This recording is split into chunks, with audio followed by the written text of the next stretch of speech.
नमस्कार दोस्तों, कैसे हैं आप सभी लोग। दोस्तों, आज का जो वीडियो है वो सोनू निगम जी का जो विवाद है उसके बारे में है। मैं सोनू निगम जी से स्पेशली कहना चाहती हूँ कि सोनू निगम जी, आप बहुत अच्छे सिंगर हैं। आई थिंक दशकों से 2000 1990 से हम आप सबको सुनते आ रहे हैं। मैंने अपना पहला कन्नड़ा सॉन्ग जो है वो बेंगलोर में सुना था। वो राधिका पंडित और यश के जो उपवास ए अल्लीगे करके जो सॉन्ग है, अनकूड़ा इद्दिता जो सॉन्ग है, ये सॉन्ग मैंने पहली बार एक्चुअली सुना था तो मुझे बड़ा सरप्राइज़ लगा था। बिकॉज़ मैं हिंदी पट्टी से आती हूँ तो मुझे बड़ा सरप्राइज़ लगा था ये जानकर कि आप एक्चुअली कन्नड़ा में गाना गाते हैं। फिर मैंने आपके बहुत सारे गाने सुने जो आपने यश एंड राधिका पंडित के लिए गाए हैं, जो कि बहुत ब्यूटीफुल हैं। आपको वो सुनने के बाद मुझे लगता कोई बोल सकता है कि आपको आपको कन्नड़ा नहीं आती।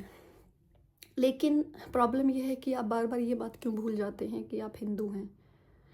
आप आप ये बात अगर याद रखें एक अच्छे सिंगर होने के साथ तो ज़्यादा ज़रूरी है। देखिए, हमारे देश में, मैं भारत नहीं अब तब इसको इंडिया बना देती हूँ। इंडिया में क्या है ना कि शाहरुख खान जो है या सलमान खान जो है वो ये बोल सकता है कि वो पठान हैं, पाकिस्तान उनका ननिहाल है, बेस्ट क्रिकेट टीम जो है वो पाकिस्तान की है।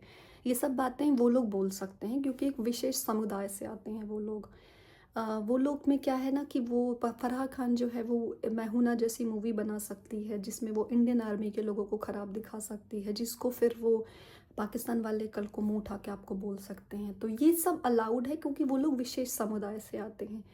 आप जो हैं वो नहीं आते हैं विशेष समुदाय से, आपको अपनी औकात पता होनी चाहिए। आप हिंदू हैं, ठीक है, इंडिया में रहते हैं, आपका बहुत बड़ा गलती है ये। तो ये जो आपने कमेंट बोल दिया कि इसी ये जो कन्नड़ा कन्नड़ा कर रहा है इसकी उम्र से ज़्यादा जो है वो उससे ज़्यादा ये बंदा बोल रहा है और इसी की वजह से पहलगाम का अटैक हुआ है। देखिए, आपका इंटेंशन भली भांति समझती हूँ मैं। आपका इंटेंशन यही था कि हिंदू लोग जो हैं इंडिया में वो कास्ट के नाम पे एक पे लड़ रहे हैं, वो लैंग्वेज भाषा के नाम पे लड़ रहे हैं, हम रीजन के नाम पे लड़ रहे हैं। सब प्राउड है कि मैं प्राउड तेलुगु हूँ, प्राउड यूपी हूँ, प्राउड बिहारी हूँ, प्राउड बंगाली हूँ। कोई भारतीय नहीं है, कोई इंडियन नहीं है। सब प्राइड हैं अपने अपने रिलीजन पे, ना के नाम पे भी प्राइड नहीं है। Actually they are pride of their language.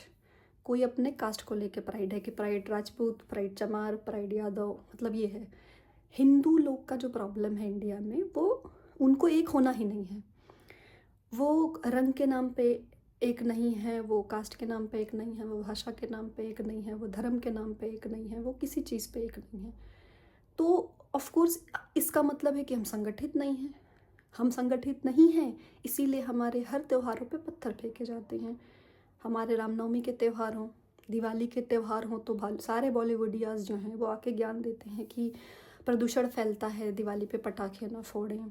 Holi छपरियों का त्यौहार है। ये सारे जो कमेंट मिलते हैं आपके समाज को इसीलिए मिलते हैं क्योंकि आप संगठित नहीं हैं। आप कभी संगठन में आके कभी विरोध नहीं करते हैं सब चीज़ों का, इसीलिए आपका विरोध होता है। आपने बात जो बोली वो बहुत सही बोली कि सही बात है कि ये जो तुम कन्नड़ा कन्नड़ा कर रहे हो अपना लैंग्वेज के नाम पे, तुम जो ये तमिल तमिल कर रहे हो, तुम जो ये तेलुगु तेलुगु कर रहे हो या हिंदी हिंदी कर रहे हो, इसकी वजह से ये अटैक्स हम पर टारगेटेड होते हैं। लेट्स नॉट फॉरगेट, मुर्शिदाबाद में 400 परिवार जो हैं वो अपने ही गांव से, अपनी ही डिस्ट्रिक्ट से अलग होके मालदा में रह रहे हैं, शरणार्थी में घर में। बाय द वे, वो अपने ही देश में, अपने ही स्टेट में रिफ्यूजी हो गए हैं। कश्मीरी पंडितों का तो बात ही अलग है। कश्मीरी पंडित 1990 में, 1989 में रलिफ गलिफ चलिफ के नारे के बाद उठा के फेंके गए, अपने ही स्टेट में रिफ्यूजी हैं। 7 लाख हिंदू जो पाकिस्तान से आए, भारत में रह रहे हैं, वो अभी तक रिफ्यूजी हैं। उनको सीए आने के बाद कितनों को मिला, हमें तो कोई रिपोर्ट अमित शाह जी ने दी नहीं तो हमको नहीं पता।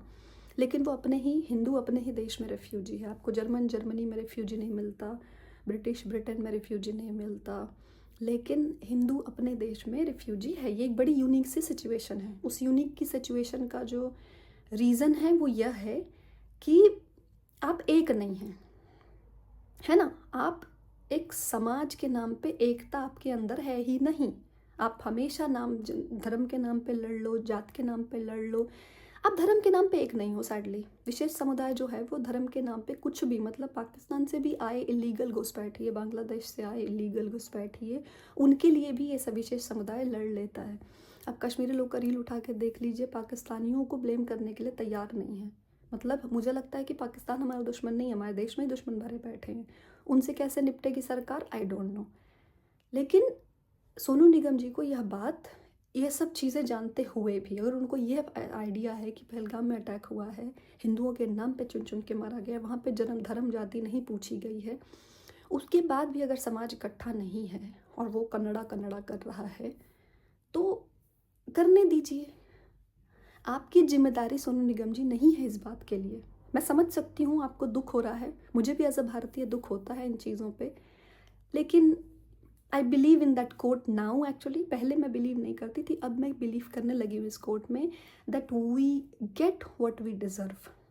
यू नो, हम जैसे हैं हमको वैसा ही नेता मिलता है। It's a harsh reality, but यही सच है। We get what we deserve. हमको मिले हैं, हमको बीजेपी जैसी पार्टी मिली ही इसलिए है जो तृप्तिकरण के नाम पे तुष्टिकरण कर रही है, पसमंदा रोमांस चला रही है, इसीलिए चला रही है। भाजपा हिंदुत्व की पार्टी होने के बाद भी हमारे मंदिर कंट्रोल में रखती है, लेकिन मस्जिद और चर्च कंट्रोल में नहीं रखती है। ये इस बात का उदाहरण है कि हिंदू समाज एकत्रित नहीं है।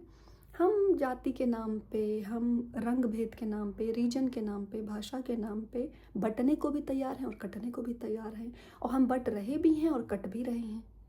यह बात अगर आप समाज को बता देंगे तो समाज आप ही पे ऊपर एफआईआर फाइल करेगा। देखिए हो गया ना आपके ऊपर एफआईआर फाइल, शाहरुख खान के ऊपर कोई एफआईआर फाइल नहीं हुआ है यह बात बोलने के लिए कि उन्होंने पाकिस्तानी लोगों को के जीतने पे खुशी मनाई, या यह बोला कि T20 वर्ल्ड कप की जो बेस्ट टीम है वो पाकिस्तान की टीम है। अपने मतलब ये बात आप पाकिस्तानियों को आपको देना पड़ेगा कि वो अपने देश में, उनको कुछ भी कर ले, उनका देश टेरर फैला रहा है होल वर्ल्ड में, लेकिन उनको वो सपोर्ट कर रहे हैं, उनका देशभक्त है। हमारे यहाँ नहीं है और होगा भी नहीं। सच बताऊँ तो मैं सिनिकल अप्रोच ले रही हूँ, बट नहीं होगा, क्योंकि हिंदू समाज कभी इकट्ठा नहीं होने वाला। तो सोनू निगम जी या आगे आने वाले जो भी लोग हैं जो इस बात की चिंता करते हैं, वह अपनी चिंता ही अपने पास रखें, अपने दिल के अंदर सीमित करके रखें, अपने पैसे को लात न मारें, क्योंकि आप अगर कोशिश भी करेंगे ना यह बात समझाने का हिंदू समाज को, तो आपको एफआईआर के अलावा और कुछ नहीं मिलेगा। हो सकता है कल को बीजेपी की सरकार ना, हो सकता है आपको उठा के जेल में भी डाल दें। सच बता रही हूँ मैं, आपको हो सकता है उठा के सोनू निगम जी सरकार जेल में भी डाल दे। और आप तो जिस स्टेट में, वहाँ तो कांग्रेस की सरकार भी है, वो डाल भी देंगे आपको कल को जेल में, बैन तो करवाई देंगे आपको। तो जब हिंदू समाज ने डिसाइड कर ही लिया है कि वह भाषा के नाम पे एक नहीं होंगे, वह लड़ेंगे, वो प्राइड कन्नड़ा, प्राइड तमिलनाडु और प्राइड पता नहीं क्या क्या करेंगे, लेकिन प्राइड हिंदू नहीं बनेंगे, प्राउड भारतीय नहीं बनेंगे, तो आपकी क्या जिम्मेदारी बनती है? आपने क्यों समाज का ठेका ले रखा है? सोनू निगम जी और सोनू निगम जैसे लोगों को जिनको दुख हो रहा है, दर्द हो रहा है, मुझे लगता है आप अपना दर्द अपने पास रखिए।